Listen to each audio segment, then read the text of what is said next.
Conságrate a Dios cada mañana. Haz de esto tu primer trabajo. Por la mañana, oh Señor, elevo a ti mi voz. A tu buen nombre doy loor, con gratitud mi Dios. Buenos días, Señor Jesús. Muy buenos días, amigos. Bienvenidos a su programa Buenos días, Señor Jesús. Estamos contentos de tenerlos a ustedes esta mañana. Esperamos que en esta mañana puedan ustedes gozar del pensamiento bíblico que nuestro orador trae esta mañana para cada uno de ustedes.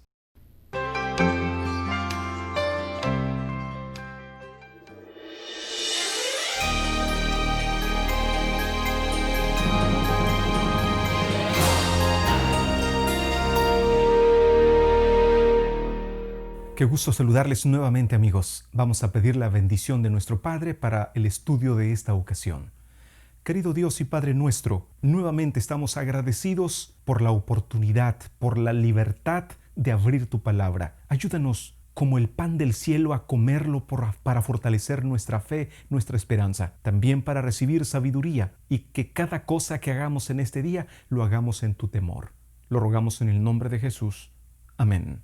Bueno, amigos, abramos Apocalipsis 6:5. Cuando abrió el tercer sello, oí al tercer ser viviente que decía: ven y mira. Y miré, y he aquí un caballo negro, y el que lo montaba tenía una balanza en la mano.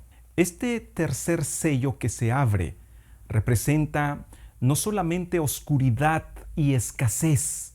Y ahora voy a explicar estas dos características que distinguen este periodo en la historia representado por el caballo negro.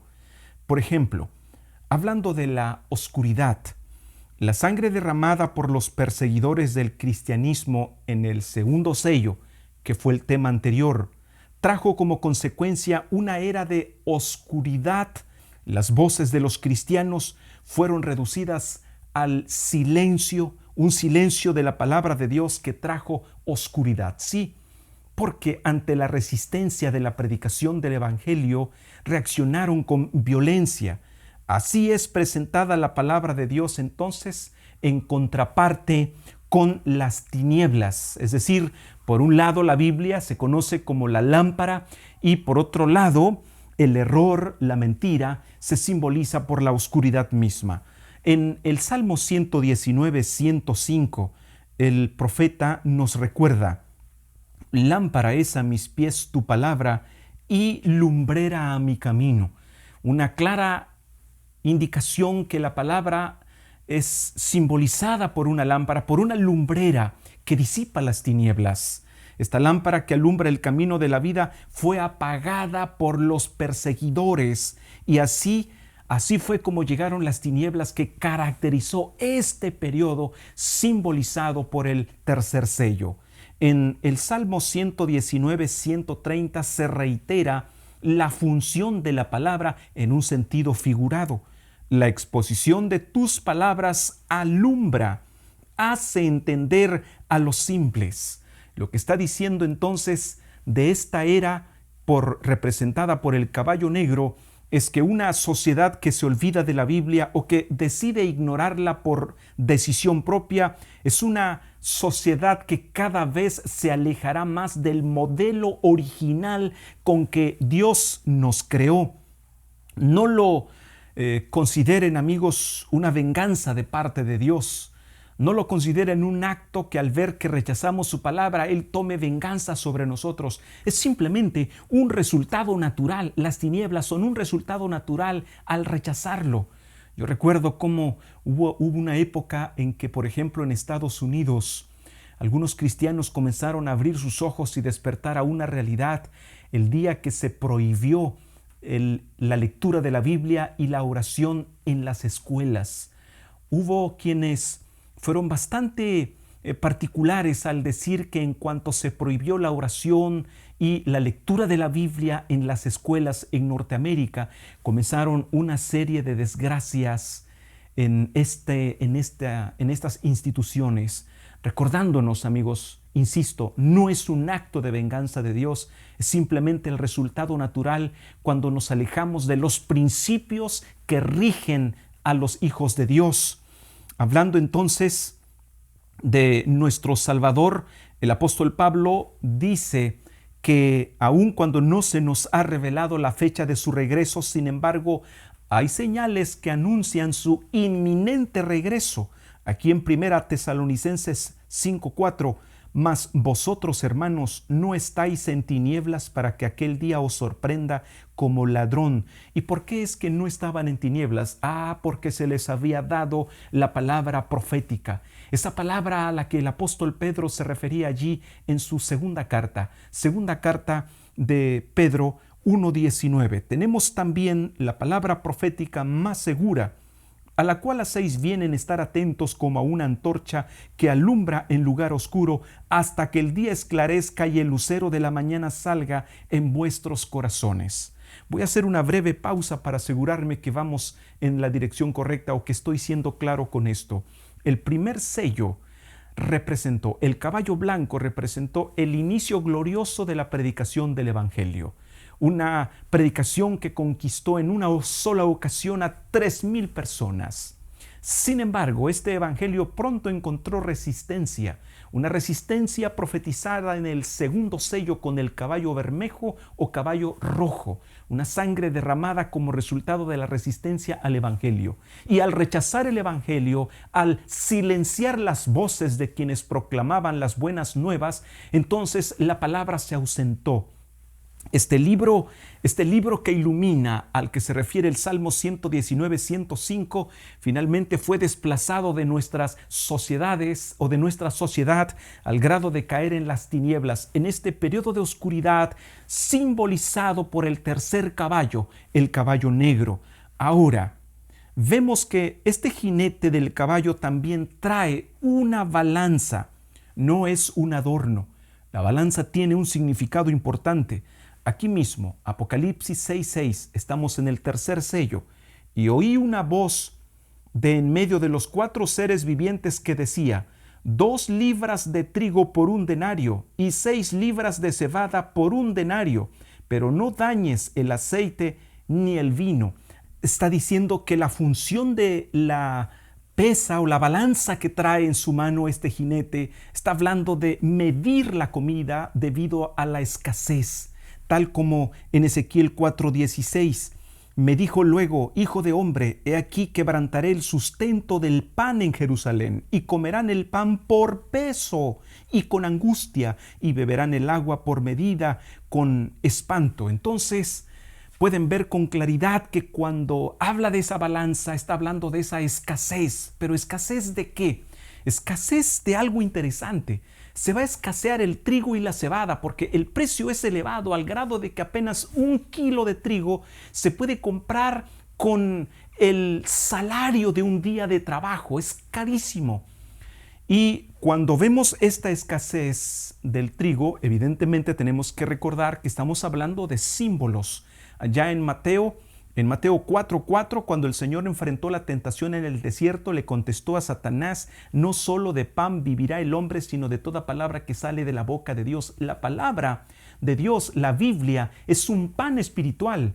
Quiere decir, amigos, la era de tinieblas que mencionábamos hace un momento en esta primera parte está reiterada con la escasez del pan. Ese pan con el que Dios desea sustentar. Por eso el Señor dice: no solo de pan vivirá el hombre, sino de toda palabra que sale de la boca de Dios. Pero ahora lo interesante es que es afectado el hombre por la escasez de pan. Pero el vino y el aceite, estos no son tocados. Allá en el libro de Zacarías 4:6, en una visión que el profeta tiene, se le recuerda en donde están 2 olivos proveyendo aceite para las lámparas. Y esa provisión de aceite simbolizaba el Espíritu Santo. Por eso le dice entonces respondió y me habló diciendo: esta es palabra de Jehová a Zorobabel, que dice: no con ejército ni con fuerza, sino con mi espíritu, ha dicho Jehová de los ejércitos. El Espíritu Santo está simbolizado por el aceite. Por eso el día que el profeta Samuel ungió a David con aceite, 1 de Samuel 16:13, y Samuel tomó el cuerno del aceite y lo ungió en medio de sus hermanos, y desde aquel día en adelante el Espíritu de Jehová vino sobre David. El aceite apenas era un símbolo del descenso del Espíritu Santo sobre la vida de David. En Lucas 22:20, de igual manera, después que hubo cenado, tomó la copa, diciendo: esta copa es el nuevo pacto en mi sangre, que por vosotros es derramada. Así que el grano que produce el pan es dañado, es afectado, simboliza la escasez.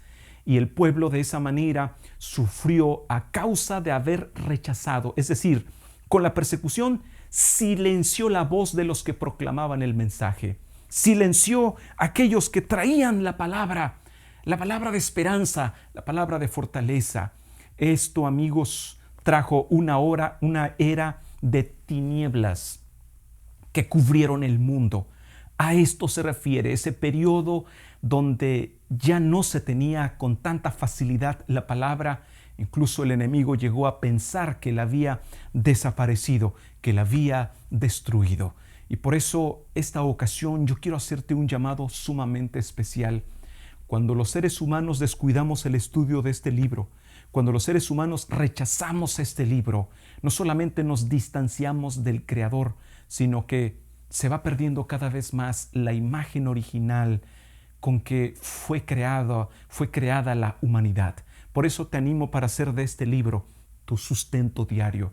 Hoy que tienes libertad, hoy que tenemos libertad, abramos su palabra y hagamos de ella nuestro pan de cada día. Oremos entonces. Padre, reconocemos que a veces hemos sido negligentes. No ha sido necesaria una persecución para privarnos de la palabra, porque hoy es la pereza, hoy es la indiferencia.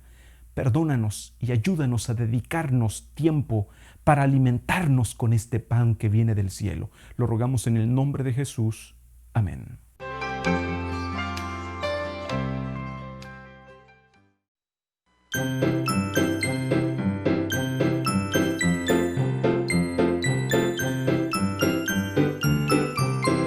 Lámpara es a mis pies tu palabra, y lumbrera mi camino. El Dios de paz siempre me guarda. Lámpara es a mis pies tu palabra.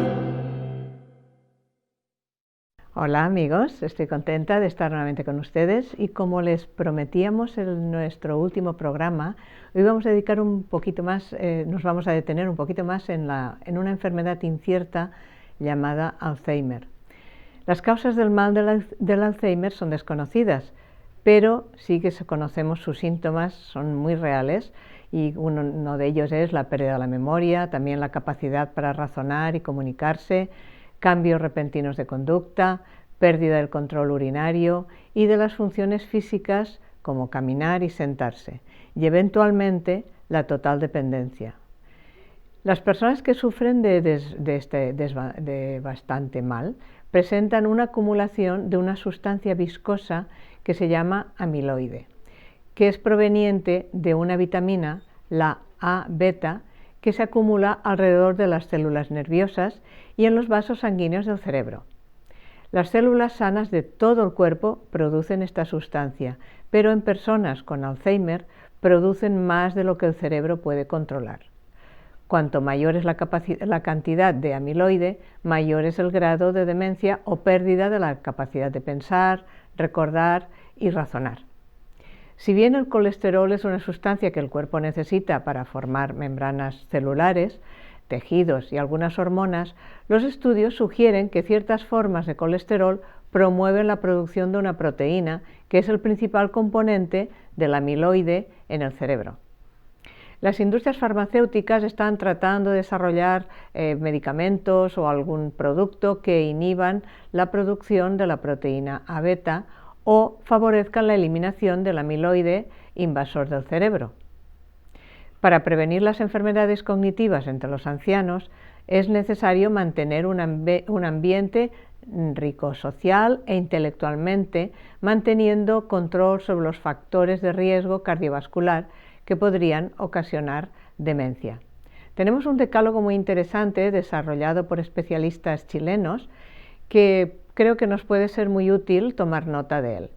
El número 1, mantener un control médico regular, hacer un seguimiento de enfermedades de hipertensión, diabetes, depresión o problemas con colesterol.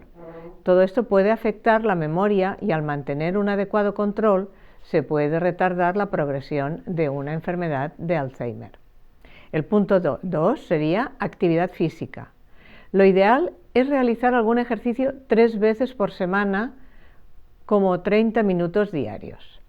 Un estudio de la Universidad de Pittsburgh revela que personas mayores de 65 años que caminan más de 9,5 kilómetros por semana presentan menor porcentaje de atrofia cerebral, así como menor tasa de demencias graves y trastornos cognitivos leves. El tercer punto, no menos interesante, es dormir lo necesario. El doctor Molina indica que un descanso adecuado es esencial para que el cerebro se recupere de su actividad diaria. Además, alteraciones del sueño como el insomnio o pesadillas pueden producir pérdida de memoria, depresión, ansiedad y dolores de cabeza. El cuarto punto es ejercitar la memoria. Es decir, tenemos que mantener hábitos que estimulen la actividad intelectual que ayuda a prevenir el deterioro cognitivo. Leer, jugar a las cartas, escribir, mantienen la actividad cerebral. Además, investigaciones realizadas en Irlanda han comprobado que se puede mantener un cerebro hasta 15 años más joven en personas mayores de 60 años, que juegan al sudoku o desarrollan crucigramas, sopas de letras, esas actividades que nos hacen pensar. El quinto punto sería cultivar su vida social. Las actividades con familiares, círculos de amigos y clubes de adultos permiten estimular el cerebro y alejar la depresión. El sexto punto, mantener una dieta saludable. Un estudio de la Universidad de Columbia determinó que aquellos adultos mayores que mantienen una dieta que combina frutas, verduras, cereales, legumbres, excluyen de la dieta las carnes rojas y la leche entera, tienen menos riesgo de desarrollar Alzheimer. Luego el séptimo punto es un punto muy importante y es no fumar. El consumo de cigarrillos puede provocar pequeños accidentes cerebrovasculares. Además, se recomienda que tomemos con moderación, es decir, jugos que no tengan azúcar y pues eso, el jugo de uva sin alcohol, eso sería muy interesante que nos acostumbremos y que podamos sustituirlo por el vino. El octavo punto es no medicarse. Es decir, hay personas que a veces escuchan lo que a otra persona le ha ido bien de algún medicamento y pues a mí también me puede ir bien. Es decir, no hay que automedicarse. El consumo de fármacos o productos naturales e incluso a veces sin una adecuada supervisión médica puede afectar la salud de personas mayores, porque lo que puede ser bueno para una persona puede no ser adecuado para otra. El punto número 9, muy interesante también, es viva con alegría. Procure cultivar el buen humor y la creatividad, es decir, además tener una actitud positiva. Y el 10º punto de este decálogo chileno es consulte ante cualquier sospecha de deterioro de la memoria.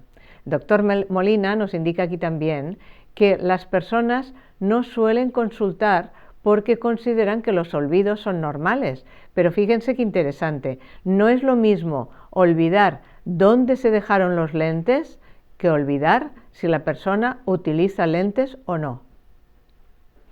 Y también tenemos unos principios básicos de la alimentación para la longevidad cerebral.